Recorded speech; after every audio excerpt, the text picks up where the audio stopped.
তোমরা যারা যারা আমার ভিডিও দেখো তারা এর আগের ব্লগে দেখেছো আমার ভাগ্নের অন্নপ্রাশন। তো মন্দিরে গিয়ে যে প্রসাদ দেওয়া হয়েছিল সেই ব্লগটা ছেড়েছি, আর তারপরে এটা ওর মামা যে ওকে ভাত খাওয়াচ্ছে সেই ব্লগ। তো অত বড় ব্লগ তোমাদের সঙ্গে শেয়ার করতে পারিনি, ওই জন্য ছোটো করে ছেড়েছি।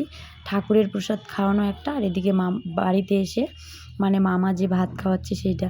তো প্রথমে ওকে দই, চন্দন, হলুদ দিয়ে ফোঁটা দেওয়া হলো, তারপরে পায়েস দিয়ে দিল। আমাদের নিয়ম কাঁচা টাকা দিয়ে ওর মুখে প্রসাদ দেওয়া।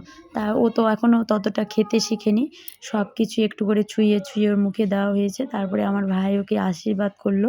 তারপরে মা যে ওকে জিনিসটা দিয়েছে সেটা কিন্তু সঙ্গে সঙ্গেই ও মুখে নিয়ে নিয়েছে, মানে যা পাবে সামনে সবই কিন্তু মুখে দেওয়া।